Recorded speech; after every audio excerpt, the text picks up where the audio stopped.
Now we come to Sutta 49, Brahmanimantanika Sutta, the invitation of a Brahma. This word Nimantanika, Brahma Nimantanika.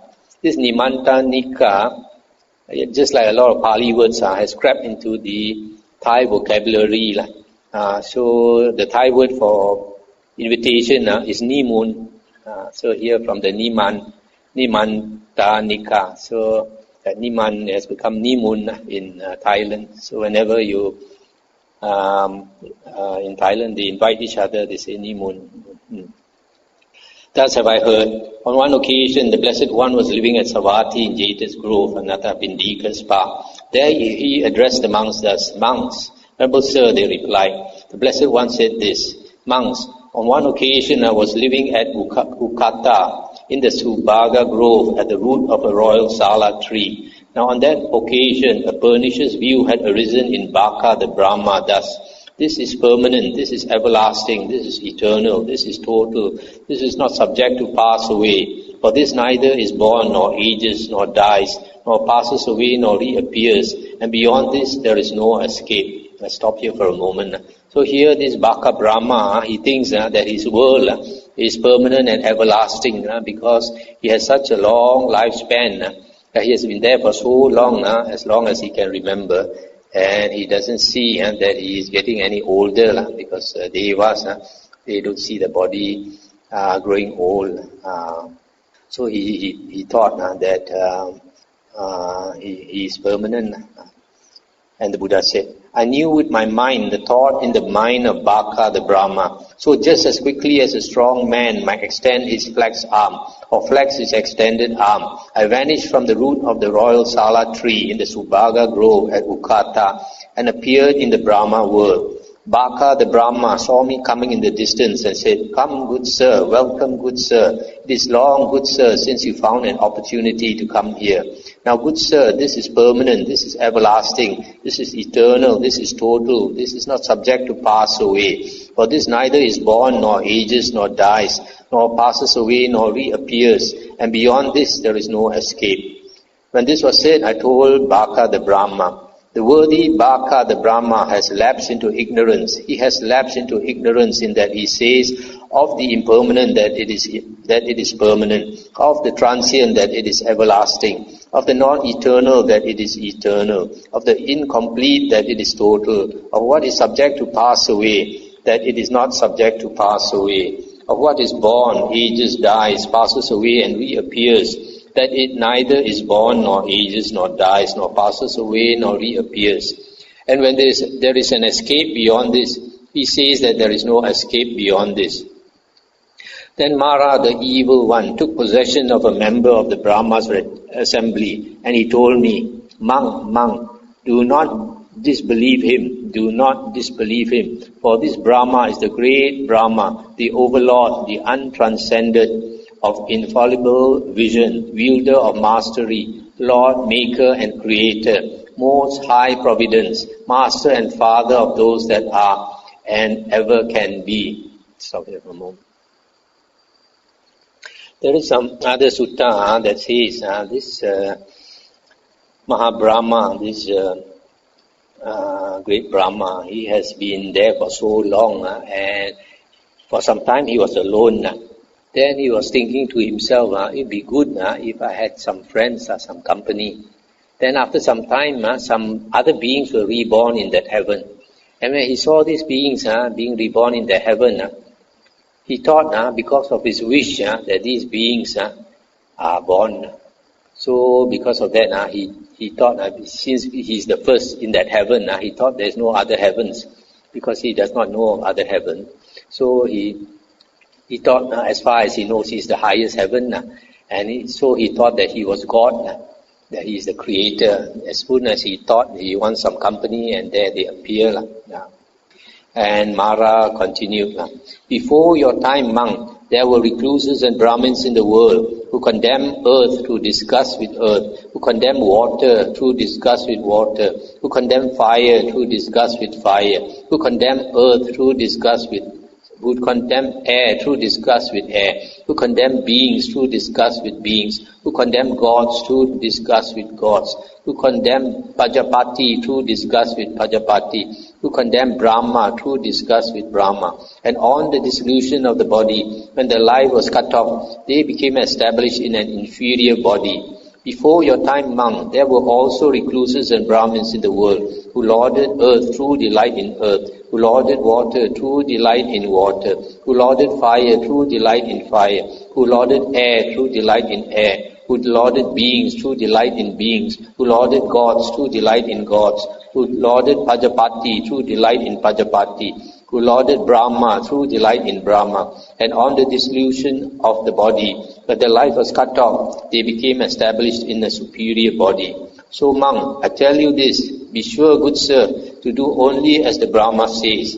Never overstep the word of the Brahma. If you overstep the word of the Brahma, monk, then like a man trying to deflect an approaching beam of light with a stick, or like a man losing his hold on the earth with his hands and feet as he slips into a deep chasm, so it will befall you, monk. Be sure, good sir, to do only as the Brahma says. Never overstep the word of the Brahma. Do you not see the Brahma's assembly seated here, monk? And Mara, the evil one, thus called to witness the Brahma's assembly. Stop here for a moment. So you see here, this Mara is supposed to be residing in the highest of the six sensual realm heavens. So actually he is in a heaven lower than the Brahma gods. But he is so powerful that he can take possession of one of the Brahma gods and speak to the Buddha. Also what he was trying to say was, in the past there were some recluses who condemned the earth, water, fire, wind. These are the four elements signifying matter, physical matter, and also condemn beings and all that, and even the devas. What does it mean by condemning? That means these recluses, they say that everything in the world is impermanent, a source of suffering, and not self. And because of that, they do not attach to anything in the world, and tell others also not to attach to anything in the world. So here he says, they condemn everything in the world. So he's saying, whereas those who did not condemn everything in the world, then they had a good rebirth. When this was said, I told Mara, the evil one, I know you, evil one. Do not think he does not know me. You are Mara, evil one, and the Brahma and the Brahma's assembly, and the members of the Brahma's assembly have all fallen into your hands. They have all fallen into your power. You, evil one, think, this one too has fallen into my hands. He too has fallen into my power. But I have not fallen into your hands, evil one. I have not fallen into your power. When this was said, Baka the Brahma told me, good sir, I say of the permanent that it is permanent, of the everlasting that it is everlasting, of the eternal that it is eternal, of the total that it is total, of what is not subject to pass away that it is not subject to pass away, of what neither is born nor ages nor dies, nor passes away nor reappears, that it is neither born nor ages nor dies nor passes away nor reappears. And when there is no escape beyond this, I say that there is no escape beyond this. Before your time, monk, there were recluses and Brahmins in the world whose asceticism lasted as long as your whole life. They knew when there is an escape beyond, that there is an escape beyond. And when there is no escape beyond, that there is no escape beyond. So monk, I tell you this, you will find no escape beyond, and eventually you will reap only weariness and disappointment. If you will hold to earth, you will be close to me, within my domain, for me to work my will upon and punish. If you hold to water, to fire, to air, to beings, to gods, to Pajapati, to Brahma, you will be close to me, within my domain, for me to work my will upon and punish. And the Buddha said, I know that too, Brahma. If I will hold to earth, I shall be close to you, within your domain, for you to work your will upon and punish. If I will hold to water, to fire, to air, to beings, to gods, to Prajapati, to Brahma, I shall be close to you, within your domain, for you to work your will upon and punish. Further, I understand your reach and your sway to extend thus. Baka the Brahma has this much power, this much might, this much influence. And the Baka asked, now good sir, how far do you understand my reach and my sway to extend? And the Buddha said, as far as moon and sun revolve, shining and lighting up the quarters, over 1,000-fold such world does your sovereignty extend. And there you know the high and low, and those with lust and free from lust, the state that is thus and otherwise, the coming and going of beings. Brahma, I understand your reach and your sway to extend thus.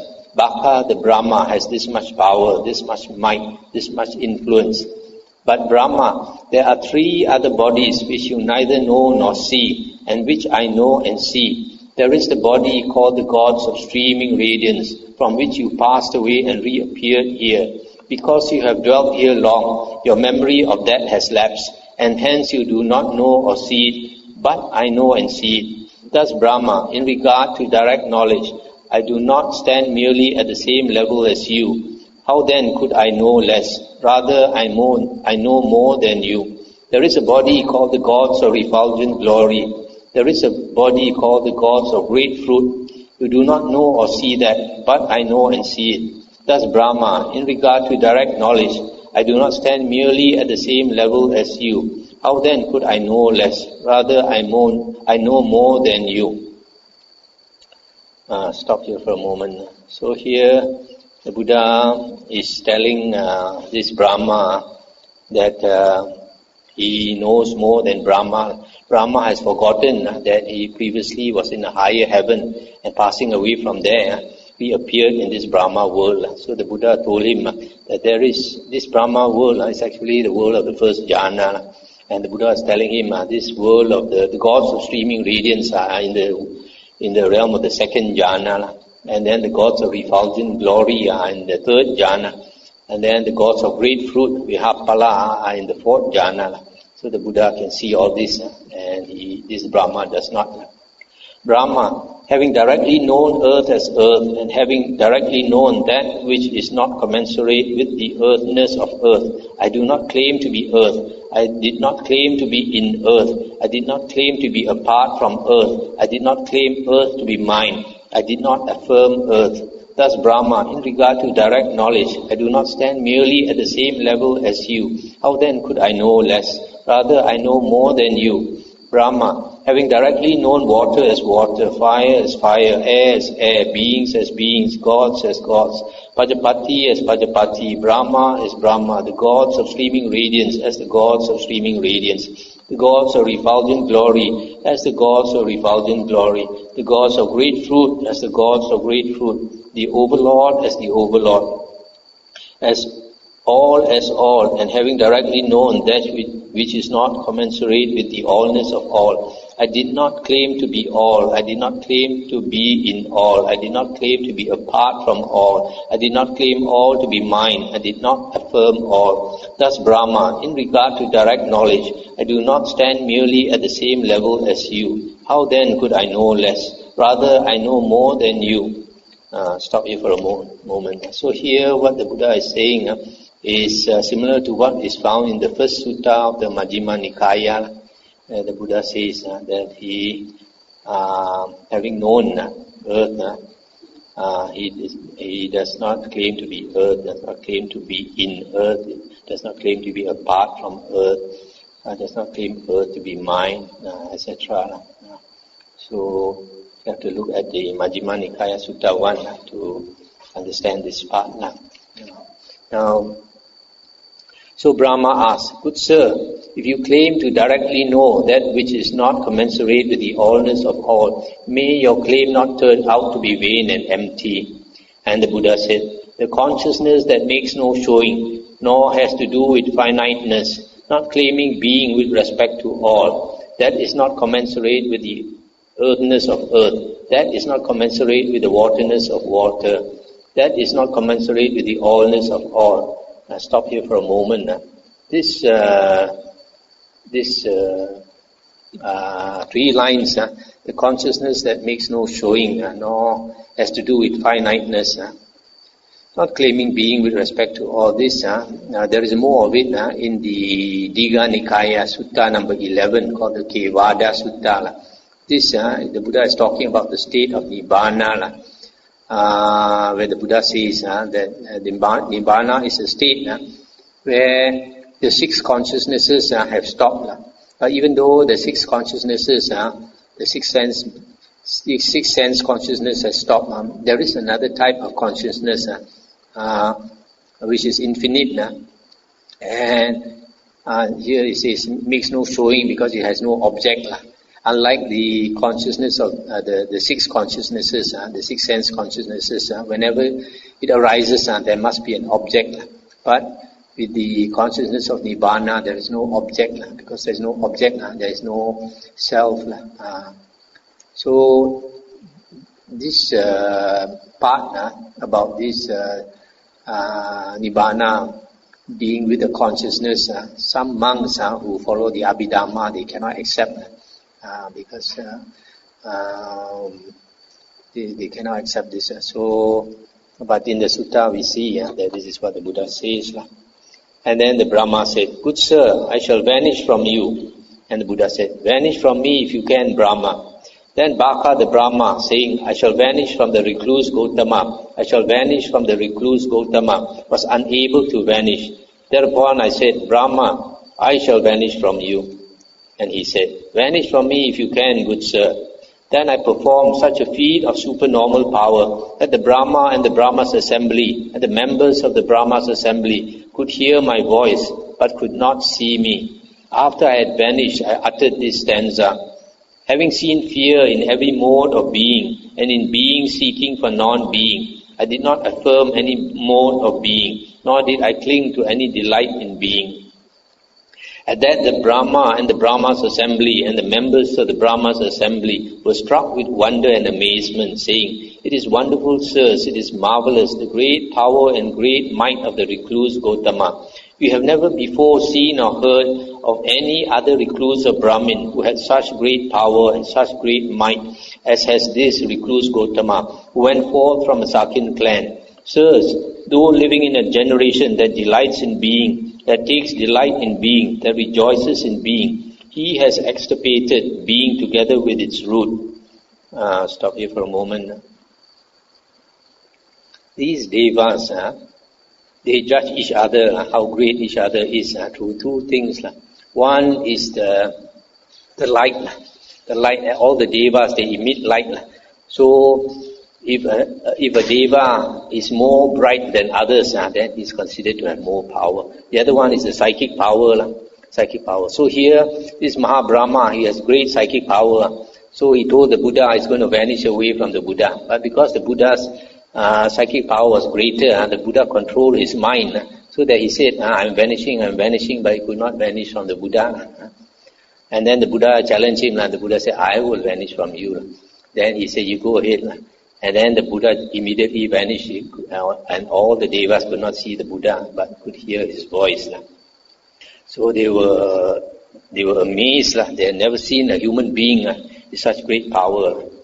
Then Mara, the evil one, took possession of a member of the Brahma's assembly, and he said to me, Good sir, if that is what you know, if that is what you have discovered, do not guide your lay disciples or those gone forth. Do not teach the Dhamma to your lay disciples or to those gone forth. Create no yearning in your lay disciples or in those gone forth.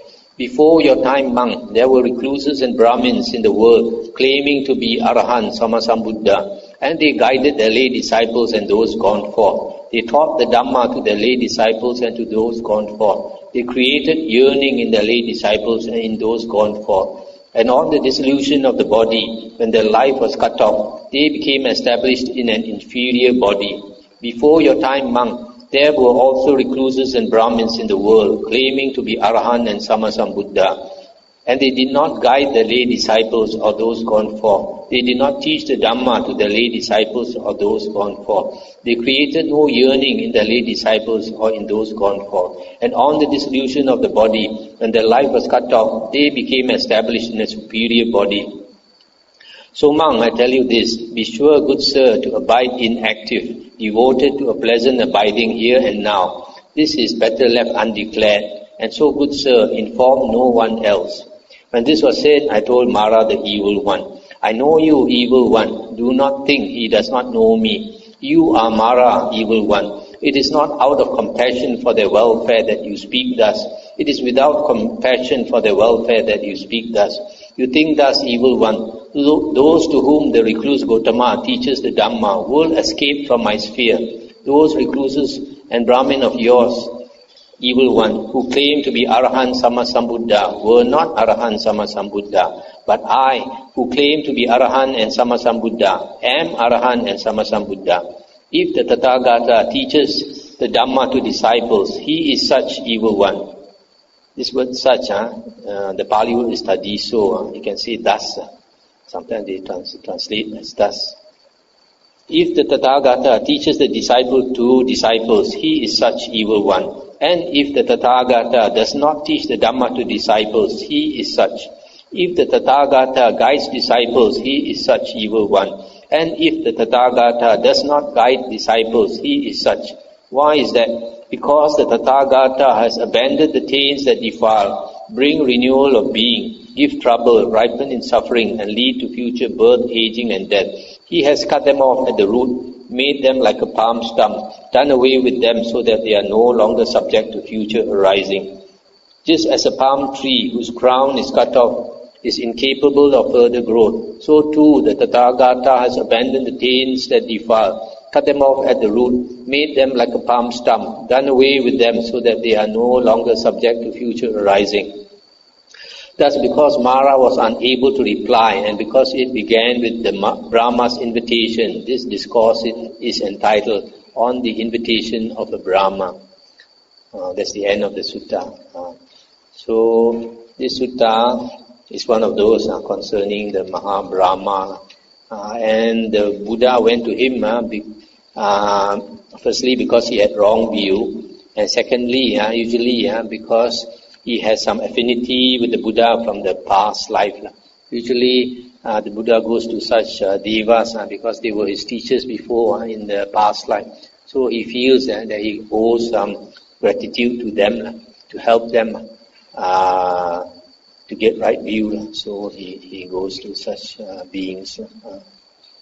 So you see from this sutta also the power of Brahma, how he can enter even the Brahma, some of the Brahma Devas bodies and speak to the Buddha. That means he possess, he control their mind. So we stop here. Anything to discuss? Compare the, because we read that for a man who 48. So, Sutta 47, paragraph 10,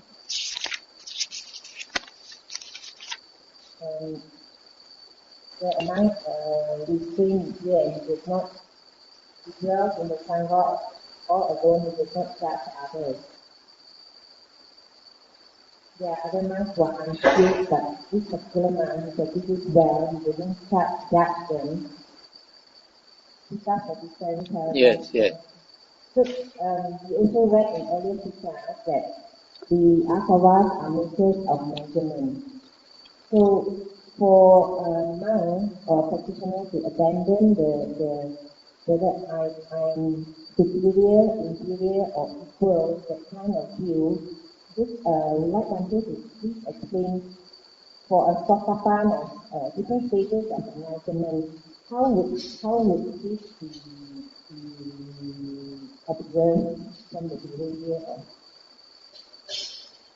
of? It's not exactly that the monk does not judge others. Here it says that the Venerable One does not despise anyone.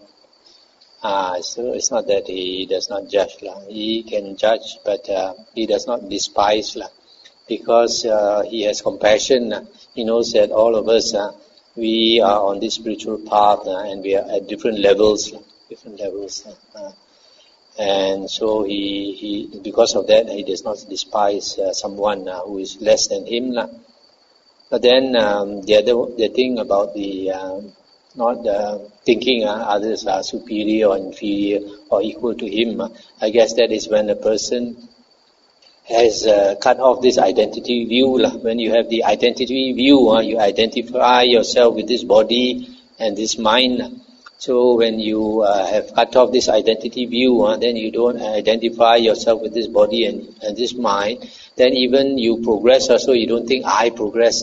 If you attain something also, you don't think I attain. It's just that this attainment is there.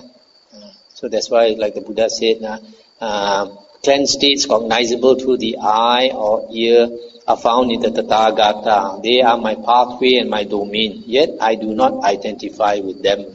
Yeah, the Buddha is describing himself. So I was thinking, comparing to a Sotapan who has set aside his Sakaya Ditti. Yeah. I mean, it would be very much different compared to Buddha the Arahant. Yeah.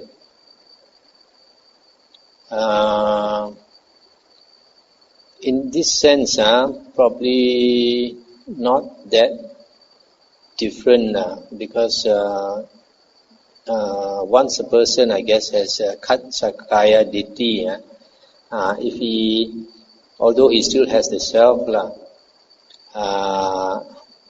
and he, from there, if he does not identify himself with the body and the mind, then he would not compare others with himself, and also he would have compassion for beings. But having said that, even in the Buddha, you see, sometimes when certain monks behave wrongly, you call them foolish men. I do this and all that. So the point here is that this person, this Arya, he will not despise anyone. It's not that he sees everybody is the same, not really. Yes, if you look at the behavior of Mahathera, he can be very, very kind. Yeah. Perhaps out of compassion, Ananda is here, not Arahant. In the case of Mahakassapa, I think his character, after so many lifetimes, is ingrained. We all have certain characteristics which differentiate us. So even though he has become an Arahant, this character is so strong that out of habit, I guess, he has this tendency to be very rough with people. So also we find in the among the Arahants, there was one who used to address other monks like a low caste like that, and then it seems that he has been a high caste person for many lifetimes. So his habit he has not shaken off. So he keeps addressing others as like low caste people like that. So even though he does not have the self, already Arahant. So in that respect, that's why I said, it doesn't matter whether it's Sotapanna or it's Arahant. I think that behavior is more of habit. There's another question and it relates to community living. This is one, I think I'm not mistaken, Ananda was complaining about Arahant Anuruddha traveling with Kundila and monks like Nandiya, and they did not attend to their disciples. And Ananda was complaining to the Buddha that they didn't look after their disciples and nobody is teaching the disciples. And the Buddha sort of admonished Ananda, he should not say that. In fact, he should take over training the Anuruddha group disciples. So I was thinking that he is already a Sotapan. So I mean, that goes to show that he still has, how shall I say that, critical of others. I don't exactly remember it the way you remember it, but sometimes in this case, it is because you can see our compassion for those disciples. He feels that somebody should teach them. That's why he brought it up, I guess. When the Buddha got enlightenment, he wanted to seek out the two previous masters to share this knowledge that he had attained with them. But he found that it passed away, and probably they are in the very higher run. Just out of curiosity, the Buddha help them with this knowledge so that they can No, the Buddha could not help them because they were reborn in a very high level. And there is a sutta where remember Ananda asked the Buddha, is it true, Bhagawa, that this flesh body, you can fly to heaven with this flesh body? And the Buddha said yes. The Buddha said when he meditates, then the mind is very strong, and then the body feels very light, and then he just wheels it and he takes off like a rocket. And then the Buddha mentioned that this flesh body can go as far as the Brahma heavens. That's the maximum the flesh body can go to. So because of that, he could not reach the Arupa heavens where his former teachers were. So he could not teach them.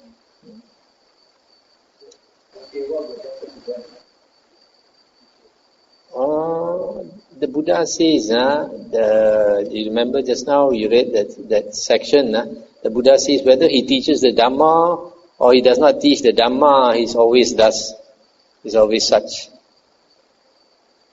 He has lost the self, so the Buddha is unmoved, he cannot be moved. But that is why you can understand why Pachika Buddhas, after they become enlightened, they don't think I have to teach my former teacher or my former mother or my former father and all that. No. Because they have the wisdom to know everybody has their own time. In time to come, even our Alan also will become an Arahant, maybe some Buddha also. Just like right now, his time is not here, not yet. So every one of us have our time, don't worry.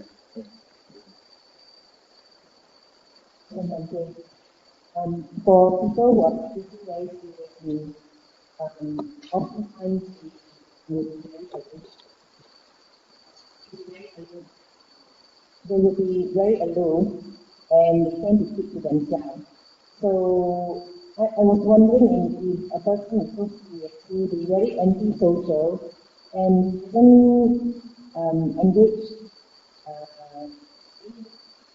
community or even engage the community. Here, how do engage with in a community like ours? That one I think is up to the individual. Like the Buddha, when he was striving, he practiced absolute aloofness from society. He said he lived like a forest deer. He lived deep in the forest. When he saw anybody coming, he would quickly run away, and then he would sleep in the charnel ground, the cemetery, and use the bones as a pillow, and he tried to practice equanimity. So he said sometimes these boys who look after the cows, they come and disturb him, urinate on him, also he just ignore. He doesn't even walk away, just let them do what they want. They poke his ears, also he just ignore. Poke his nose, also he just ignore them. And at other times he would just avoid anybody. But when he was enlightened, then he came out and taught the Dhamma to the whole world. So there are some people, on the other hand, when they are practicing also, they feel that there is a need to do something for society, so they come and do. But if on the when they are striving for on the spiritual path, if they, for example, like teach the Dhamma and all that, then they cannot go as fast as possible. Then because they sacrifice their time for others. So each person is different. Each person is different.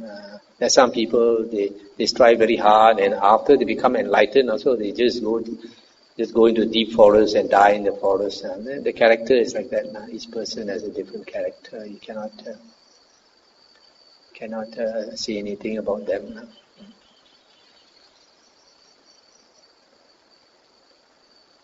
Okay, maybe we end here.